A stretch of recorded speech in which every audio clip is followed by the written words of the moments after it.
This is The Rumor Report with Angela Yee on The Breakfast Club. So listen up.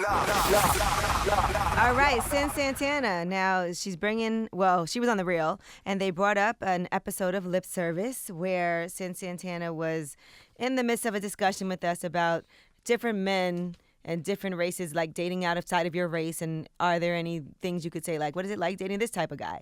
And here's what happened on that show. Hispanic men are way more possessive, and black guys cater to us Spanish girls, especially. Like they, you know what? Let me not even get into that. Oh, she's gonna get herself in trouble now. I didn't mean it like that, but you know, black girls gonna take it personal. You'll be like, Well, people were really upset about those comments, and she was on The Real actually explaining herself. Here's what she said. That was definitely tough and a learning moment for me.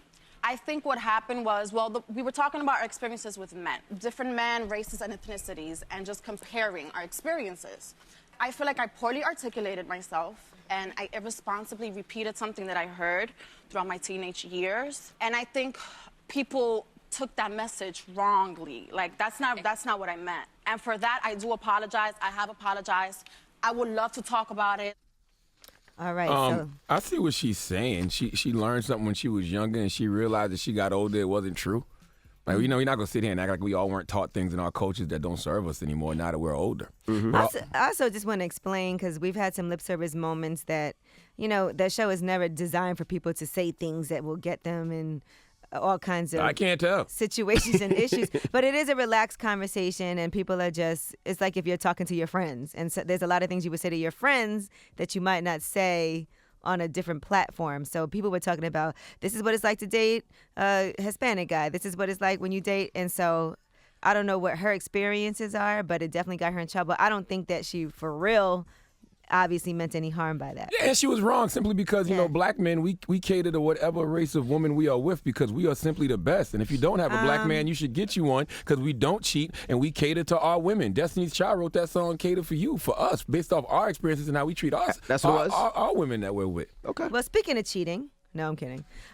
So Billy Dee Williams, he says that, you know, they were talking about this interview he did with Esquire magazine where he says that he is gender fluid, and that he uses both male and female pronouns for himself, right? If you guys remember, we reported on that story. He said, I say himself and herself. I also see myself as feminine as well as masculine.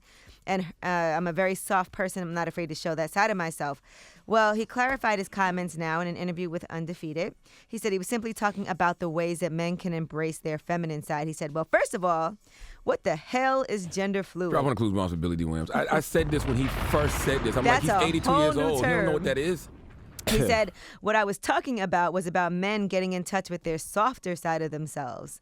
And that's it. So he wasn't really saying that he is gender fluid. He is talking about the sacred masculine and divine feminine energies that exist in all genders. It's about qualities. I don't understand why human beings think because we came from a man and we came from a woman. We have to have both of those energies within us. We have to have both of those sacred masculine and divine feminine qualities in us. So they just made that up.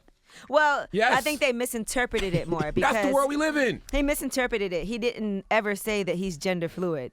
He said that he says himself and herself, and he said he sees himself as feminine as well as masculine. They interpreted that as meaning that he's gender fluid. What he was saying is, crazy. I was talking about men getting in touch with the female side of themselves. I wasn't talking about sex. I wasn't talking about being gay or straight. Billy D said, whoa. Gender fluid. I ain't say none of that. I don't even know what that means. First of all, Billy that's D a said. new term that just came around the past 4 or 5 years. What the hell would Lando from Star Wars know about some goddamn gender fluidity? He said, whoa. Even when I hear gender fluid, I think they talking about semen. I don't know what the hell they talking about. But that's interesting. And I was trying to explain to you, Envy, that gender fluid, anyway, regardless of all that, doesn't necessarily mean anything to do with who you're having sex with. It's just what I didn't say that. I just asked what it No, meant. I know, because we had a whole discussion. But even deeper, y'all really need to pick up books like Soul of the Superior Man or this other book I'm reading right now called The 13 Original Clan Women. And it's about sacred masculine and divine feminine, man. It's just about qualities that exist in all genders, and you need a healthy balance of both to be a whole human. Well, Billy Dee Williams said that you should read Carl G. Jung, who was a psychiatrist, and that's who he was referencing. He said it would be an interesting education for a lot of people. All right, now let's talk about Tekashi 6ix9ine. Prosecutors have filed a request for a lighter sentence. It's official. So they're asking for some leniency. We'll see what happens. The feds do say that 6ix9ine walked them through his social media post to provide context for the criminal actions of the, quote, gang. And he's been very cooperative, so the judge will determine if the sentence will be lighter. I bet you he's out before Christmas. No, I think he gets 3 to 5 with time. So you know, there was this other guy, the last person that they sentenced, he was snitching too, and they gave him 20 years. Yeah, I bet you. He was down with the Trey Way gang. He was snitching with 6ix9ine. I bet you he's out before Christmas. 3 to 5 with time service. He's done a year already. All right. Well, I'm Angela Yee, and that's your Rumor Report.